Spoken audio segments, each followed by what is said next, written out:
Welcome to the 2021 Fanfare Launch into Cyberspace. Normally, you'd be visiting the High School of Art and Design's gymnasium, cafeteria, and other spaces around the building to interact and learn about the incredible creations of our young professionals, other creators and innovators in the community. You'd be seeing portfolio reviews. You would be involved in special seminars and workshops. You'd be seeing exciting contests and drawathons. Again, that would have been during a normal school year. The incredible challenges of the pandemic have forced our amazing PTA to take Fanfare and bring it online. So this is our first and hopefully only virtual Fanfare event. And with that said, we still have the vast majority of incredible experiences and learning opportunities for you to be a part of.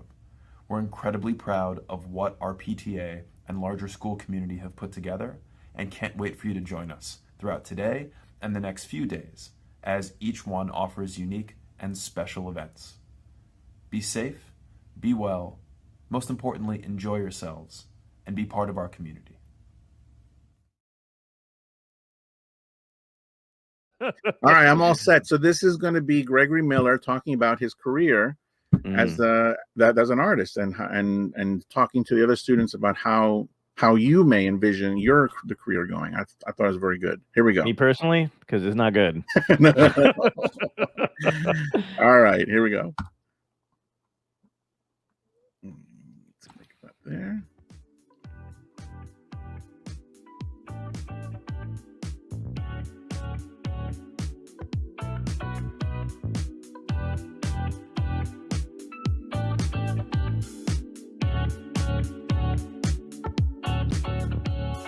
Hey guys, how's it going? My name is Gregory Miller. I work as an illustrator and animation designer. I work mostly in comics and animation production. So I'm here today to talk to you guys, hopefully inspire you to pursue careers in the arts and in the fields that I work in, and just to give you kind of a glimpse of my work and show you what's possible. So, yeah, I'm like most art careers. My career is definitely it's a little all over the place. It's not conventional, is what I'm trying to say. There's not really a rule book when it comes to an art career, and that's what's really exciting. Is that because there's no rule book or um, certain way that you're supposed to do things, you really have a lot of freedom to kind of make your own way as an artist. And I mean, that's liberating. It can also be scary at times and challenging. The important thing is to continue doing it because you love it. That's really why we all started, right? We're going to school for art because we love doing it. Maybe we grew up with animation or comics, or video games, film. So yeah, let me show you some of the stuff I'm working on.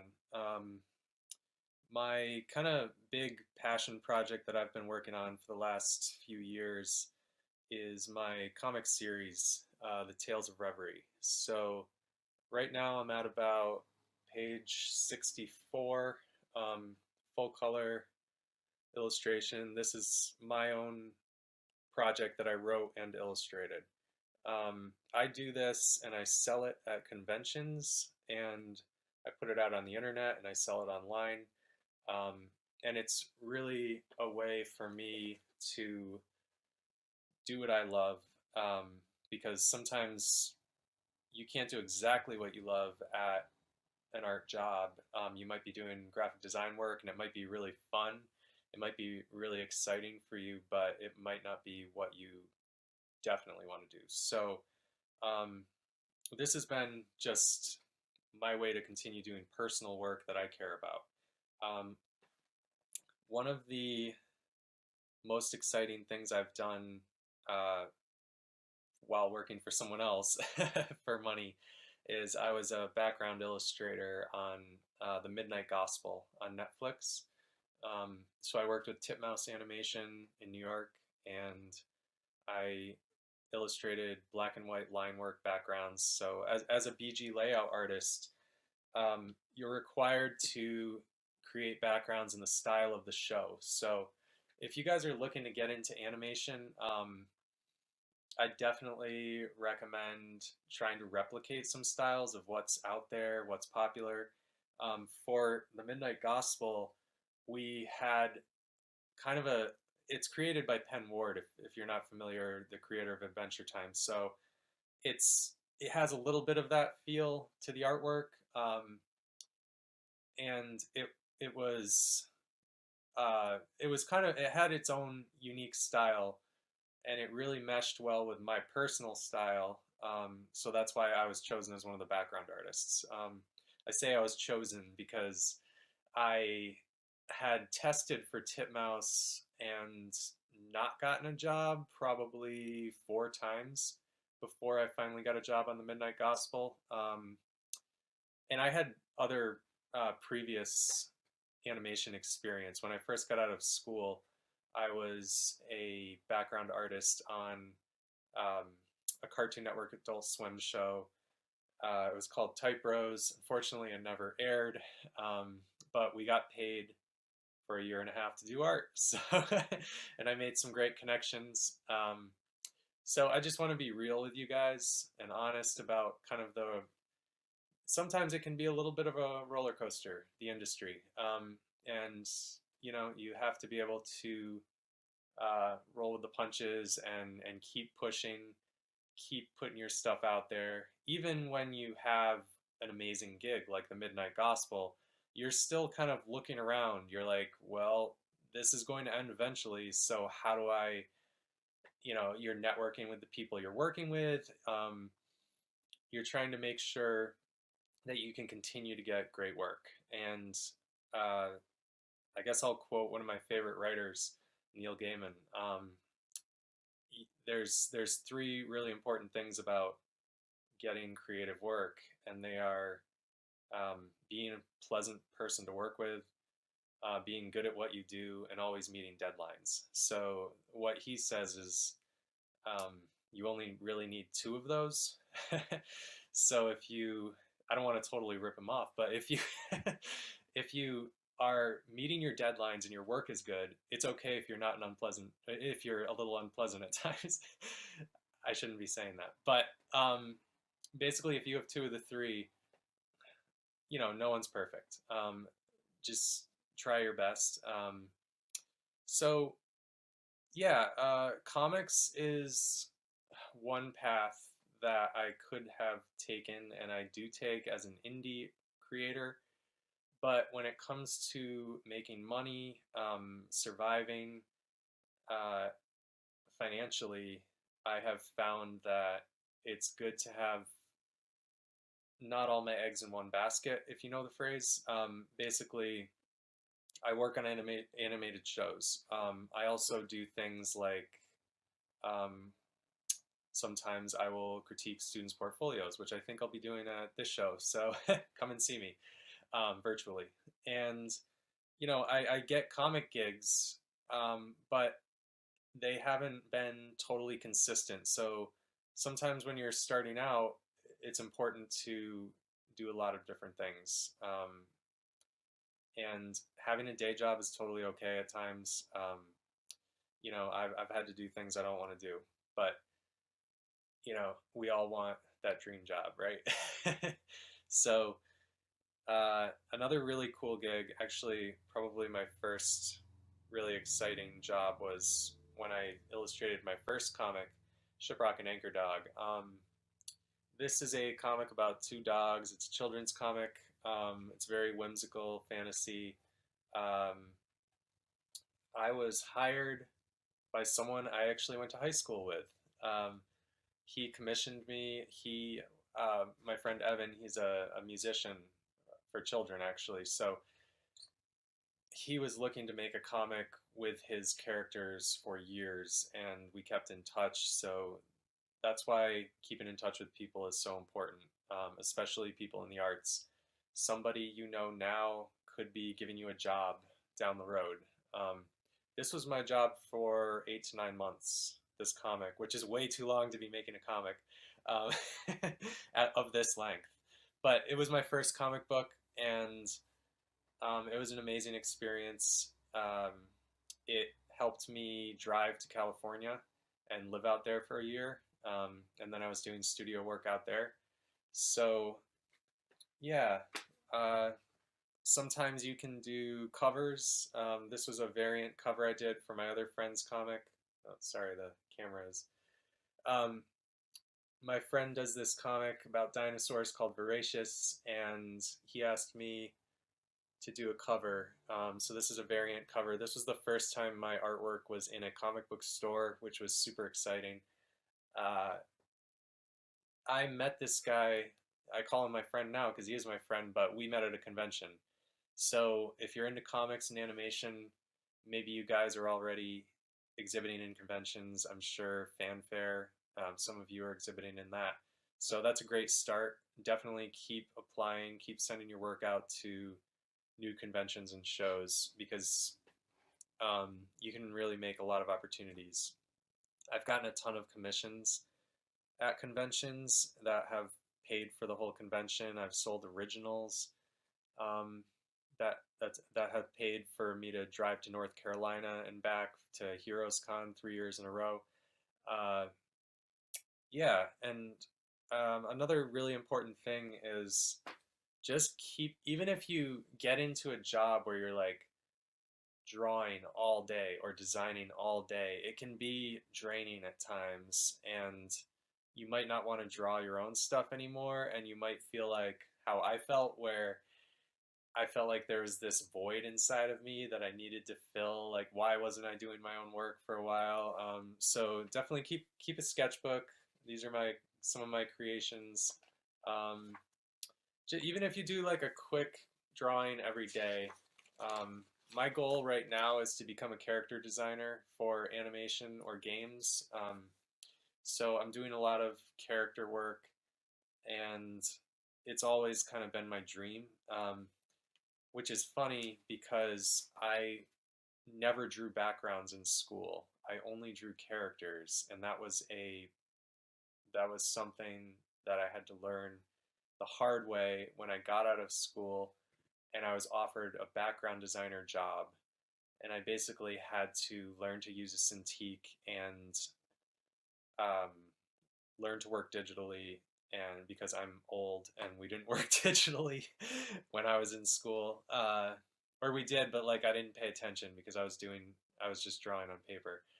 And yeah, so just, you never know. Like that one thing you hate doing with art, that might be your job. So try to be well-rounded. I'm not saying I hate background design. Now I actually really enjoy it. But there was a time when I didn't enjoy it, and characters have always been my first love, so that's why I'm trying to get a job as a character designer right now. So another fun thing you can do to get your work out there, and just to, if you're grinding away at a creative job all day, if you're a graphic designer, even if you're working on a fun animated project, sometimes you might have to do some personal work to make yourself happy. So I've been working with a gallery called Gristle Art Gallery in New York. They're actually a tattoo parlor and gallery. I've been working with them for a few years now. I've sold a bunch of originals. Submit your stuff to galleries if you're interested in that. Maybe you're not interested in it. I say try it anyway, because you never know, you might enjoy it.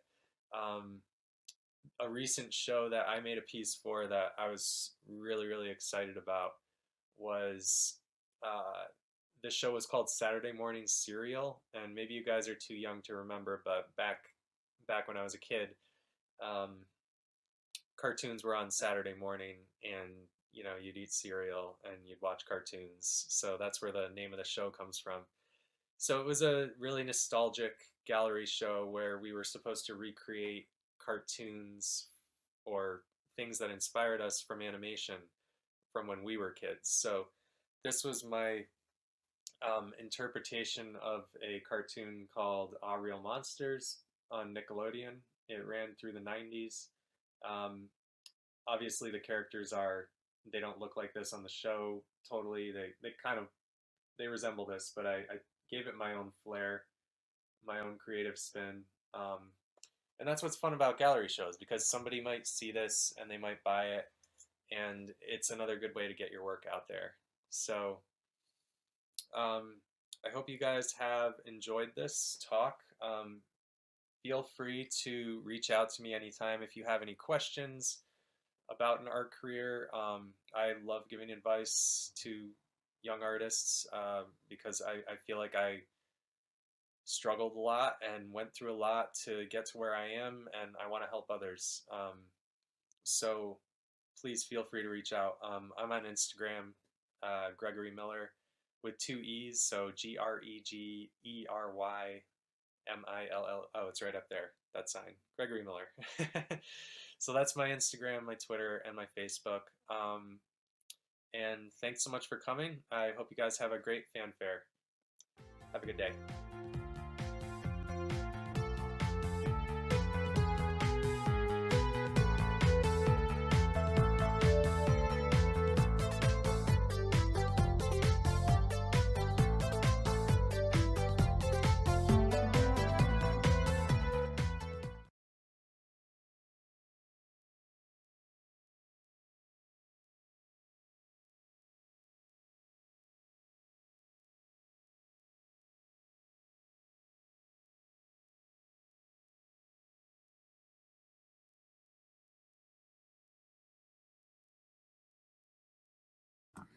So I'm just going to prep you. That was great. And now we're going to end it with one more video from Gilbert Ford, and I'm going to prep that right now.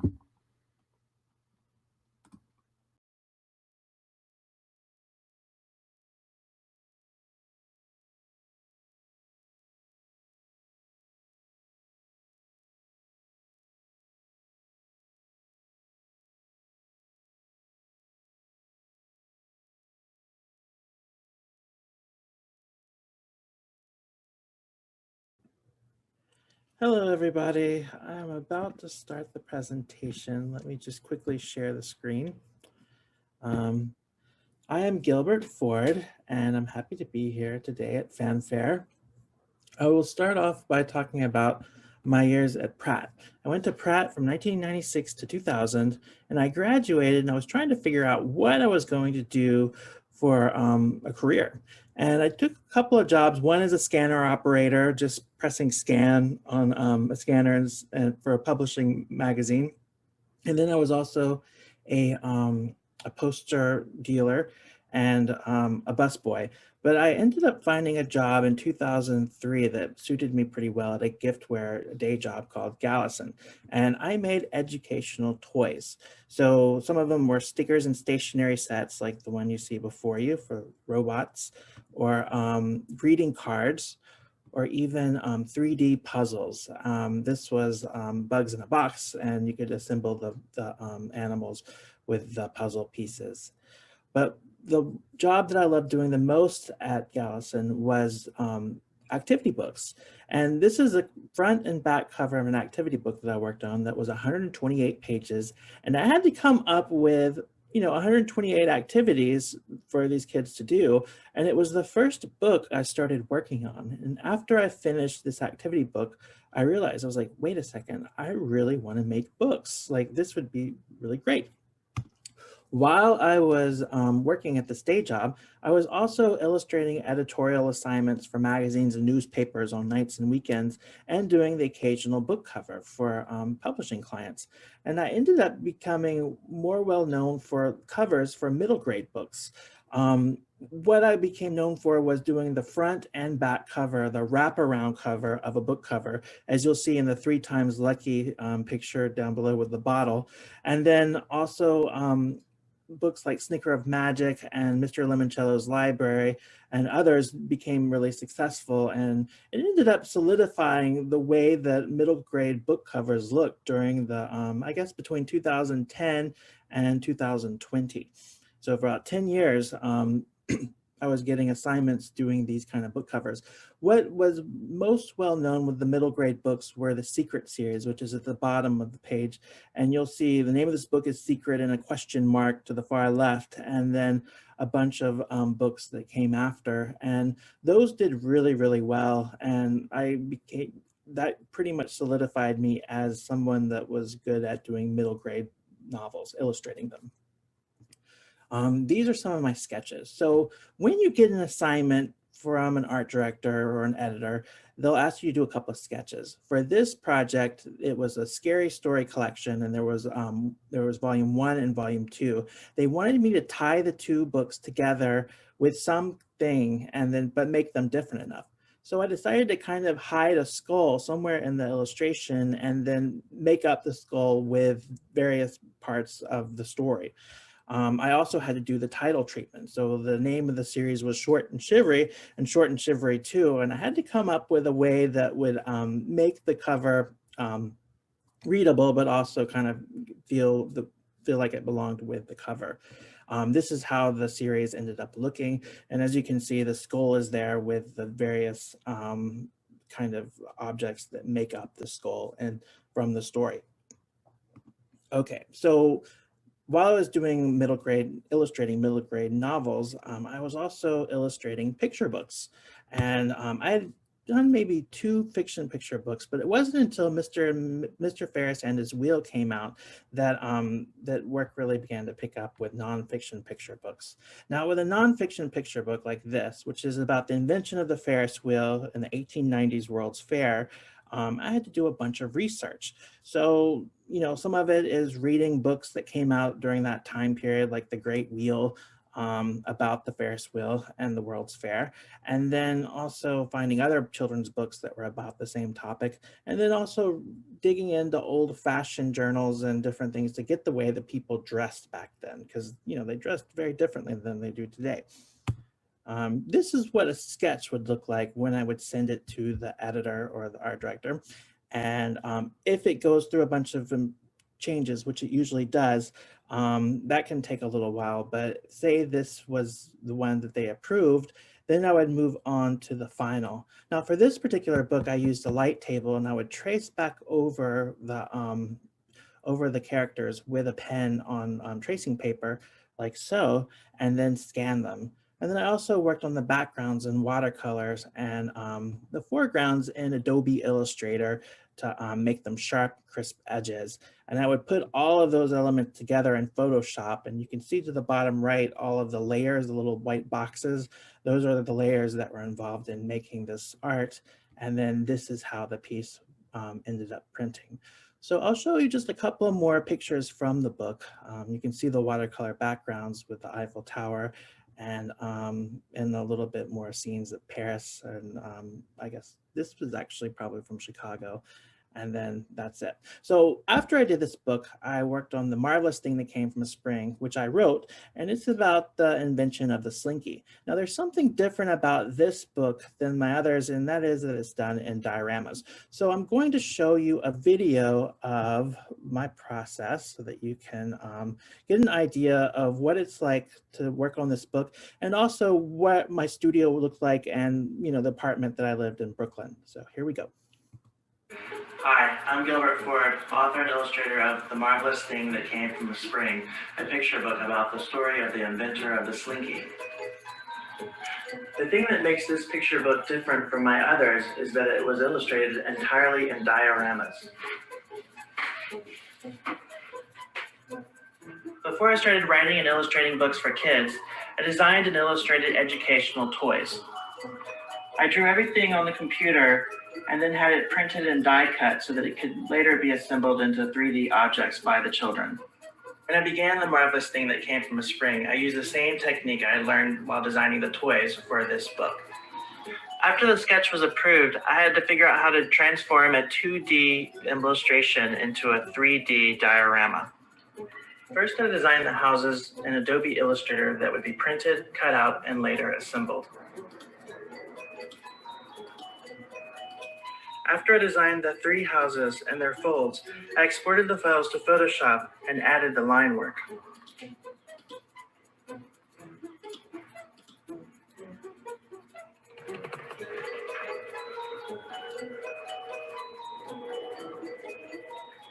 Then I printed it from a Canon printer.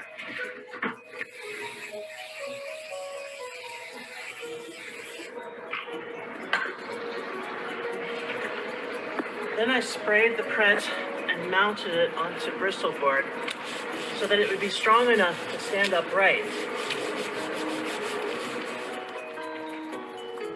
Then I cut out the print with an X-Acto knife.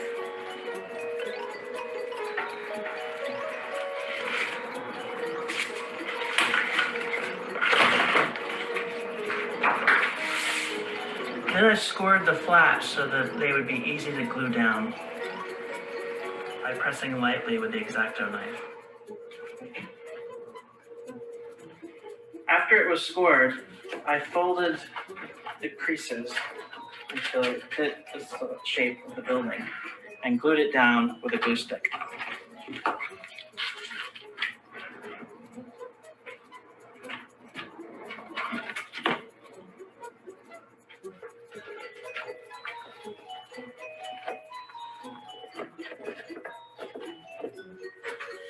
I found some washcloths that reminded me a little bit of grass, and I decided to incorporate that in the neighborhood. What I wanted to do was use everyday objects and the artwork that could ground the reader so they understand the scale of the artwork, but also show them a different way of using a material. When I wasn't drawing, I would go to flea markets looking for old vintage toys. When I found these 2 cars, I knew they'd be perfect for the illustration I'm working on.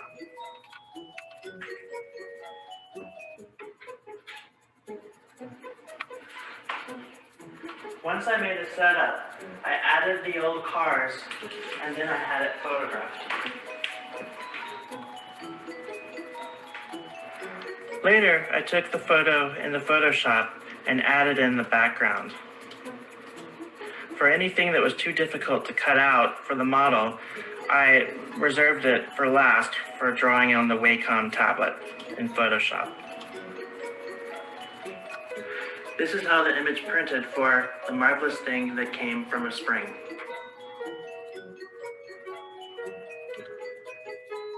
Okay, so here are some more pictures from this book.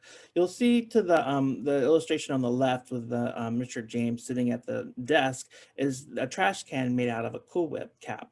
So that little red cap is used as a trash can. And also some doll furniture and stuff was found at various flea markets and incorporated with some of the illustrations. This is the big scene when the Slinky goes down the ramp and everybody at the department store realizes that this is actually a cool toy. So, and here it is where the toy is selling out at the store, and you can see the shelves for the store are made out of printer trays for old wood type print. So, and then some dollhouse stuff. So after this book, I worked on Soldier Song, which is completely different. It is the true story of the Civil War and how music was used to unite the troops for a day. I got the job because I was silk screening posters and I sent one to an editor and she liked the illustration and thought maybe she could use it for the style for this book. And the book was, it had a lot of research because it was in the Civil War, but they also wanted me to make them look like silkscreen prints, and it was 80 pages, and there was no way I could make the deadline unless I cheated and used the computer. So I checked out a bunch of books on silkscreens, both woodblock prints and linoleum prints and silkscreen prints. And then I also checked out books on war posters and any kind of propaganda and stuff that has to do with war. And then I also checked out books on the Civil War and then books on the way they dressed and, you know, the guns and all that other stuff. So these are some of the books I used for the research. Here's the computer and my Cintiq where I worked on all of the techniques to make it look like it was done as an actual print. I couldn't show any gore in the war, so there isn't really any blood. You'll see some explosions, but that's about it. I also used a bunch of symbols. So there's the crow in the tree representing something ominous is coming, and then the leaves falling off the trees and kind of drifting away with the shoulders, kind of representing that the shoulders are off to battle and some of them will not come back. Here is an image after complete destruction. There's sort of this otherworldly connection with the Northern Lights that somehow show up at that point. And you'll see the destruction of the battlefield. I don't show any actual gore, but I show like a wheel or a boot or some piece of a body, but not very much more. I also used warm and cool colors because the music was the most important part of the book. I made all of that warm, and then anything having to do with the war or the soldiers, that was cool. So the music really pops off the page. And I also used emotion. So when he plays the song that unites the troops, you see a lot of emotion in the face. And this is typical for books that are meant for young kids so that they can understand the gravity of the situation. Okay, so after this book, I worked on one that I wrote called How the Cookie Crumbled, The True and Not So True Stories of the Invention of the Chocolate Chip Cookie. Now, this book is a little bit different, and that is that no one could really agree on how Ruth Wakefield invented the chocolate chip cookie. So I illustrated the story in 3 different ways. The first was an intrusive narrator that would talk to the students. Do these look familiar? He'd say, and then there would be some text on the plate for the to read. And the kids would all be there gathered around the plate of cookies. The next was the way I usually illustrate things, and that is just the regular story. And the regular story was done with watercolor backgrounds and some Adobe Illustrator and Photoshop. But the middle, where she discovers the chocolate chip cookie, and there's 3 different versions of the story going about, and I turned that into an old looking comic book.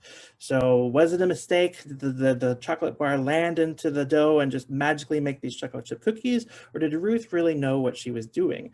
That's up to the child with the clues that I give them to decide what the real story is.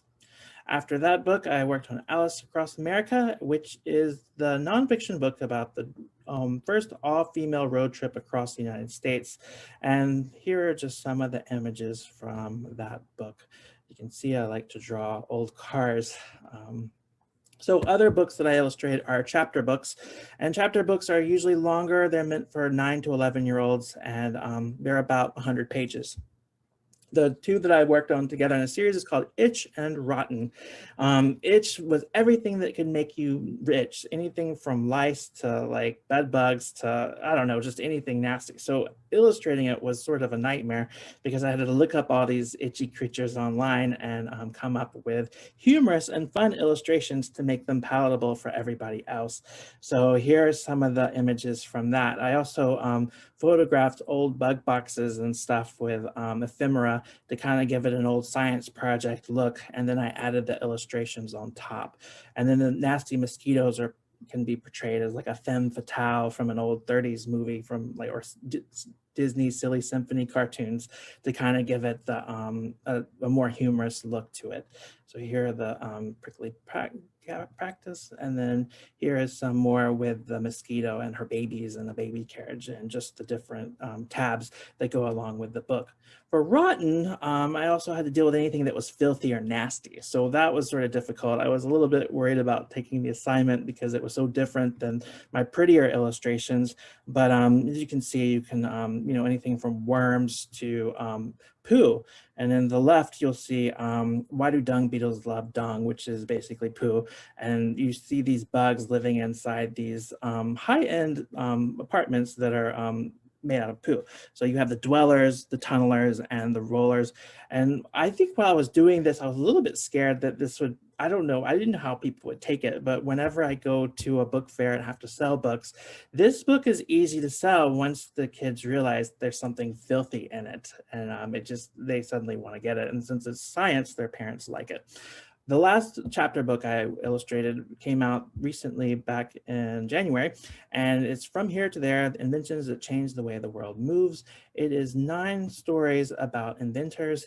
Here's the first person who invented the bicycle. If you notice, for longer books, I have to hide the text somehow in the illustration or include it in there without being too disruptive. So you'll see this text box is on the wall of the building, but it's also enough white space to make it readable. Here are some chapter openers from the book too. And so that one just came out. Now, the book I'm most proud of is my middle grade novel that I wrote and illustrated, and it just came out this past year in July. And I actually went to grad school around halfway through illustrating all these covers for middle grade books and picture books. So I realized that I needed to make a little bit more money, and the way to do that was to write my own material. So I enrolled in Vermont College of Fine Arts in the Writing for Children and Young Adults program and got my master's. While I was there, I came up with a novel originally called Kindred Spirits, and pretty much workshopped it with the students there and the teachers, and then wrote it with under my teacher's guidance. And here are some of the characters from the novel that I came up with. And then after we sold it to my agent and editor,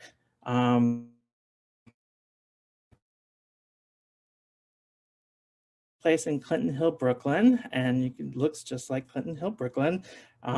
So this is The Mysterious Messenger is the title of the book that it actually ended up becoming instead of Kindred Spirits.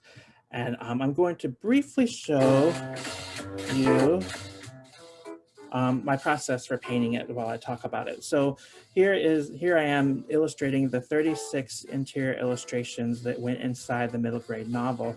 And I wanted to illustrate it by hand instead of by computer to give it a more classic feel, because a lot of middle grade books kind of have that feel and people tend to like it. So the book is actually about a girl named Maria who lives with her fake psychic mother who cons widows out of their inheritance.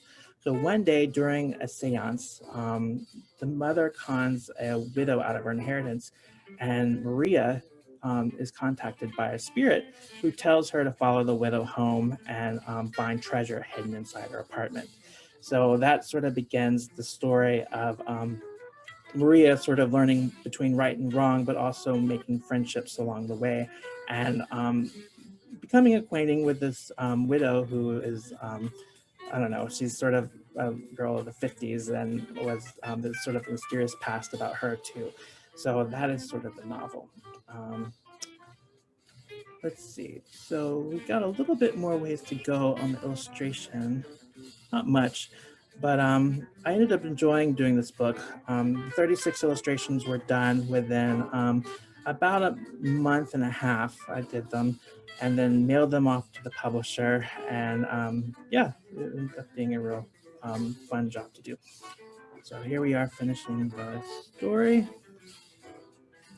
and voila, this is how it looked. That's how it printed in the book. Here we go. This is how the layout looked with a drop cap S as the chapter opener, and then the illustration to the left. After I illustrated it and it came out, we ended up doing some advertising. Here is an advertisement for the book with Madame Destine, the fake psychic mom, in the window, and Maria down below with her friend Sebastian that lives upstairs from her, and then the widow, Mrs. Fisher, off to the left, who is approaching the house. And then here are some more, here was a banner ad, I think, for Twitter. So here's the advertising. And that pretty much sums up the presentation.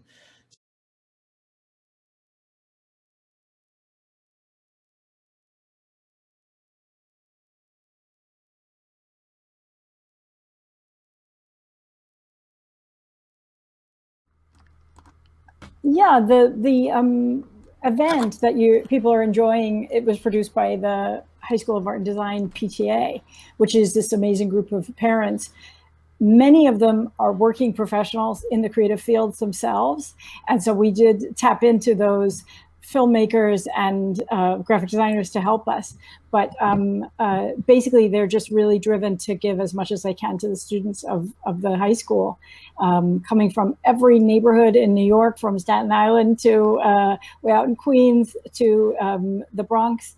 And our population of students also runs the gamut of economic background, so that there are some kids who have a full setup, really fancy computer at home, and there are some that are working mostly at school on the school computers and things like that. We need funding for every kid to get them the best stuff possible to realize their dreams. They're entrepreneurs. They want to be in the creative fields. They want to be working like these amazing professionals, and we need donations to make that happen from everybody who's watching.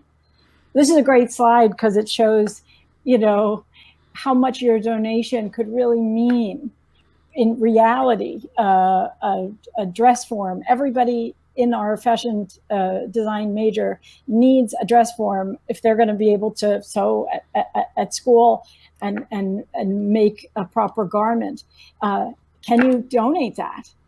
That's where we are. Miguel, your son graduated. I know that it was really a place of experimentation for him, but also like finding his people, kind of. Exactly. Yes, that's a very strong part of the I guess what threads everything together here. And if you've been watching these panels the last 2 days, that is something that you see the kids here. I mean, you're going to see right now, as soon as we go away and we stop this little pledge drive, you're going to meet 3 students who, are knee deep in their work, but yet they all come from different, boroughs, experiences and all that. And yet they come here and it all merges.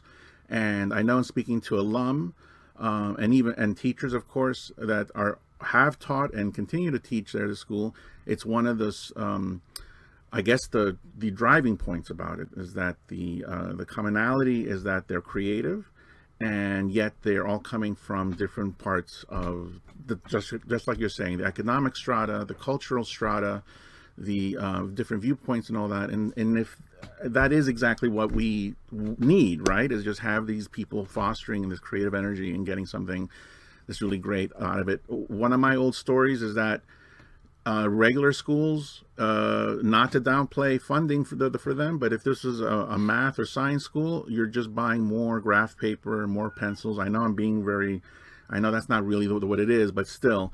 But here, for art, there's inks, there's paints, there's papers, there's tablets, there's light boxes, there's all sorts of things. And on top of that, there's college trips, there's helping the seniors with their graduation and so on. So we're trying to make a very, very strong pitch to everyone out there. I should be, if I was smart, I would be putting up the website. Here's the fanfare.nyc.com, and we also have it available for folks who don't want to type a couple of characters. They can just text using their supercomputer that's in their hip pocket. FNYC. There you go, John.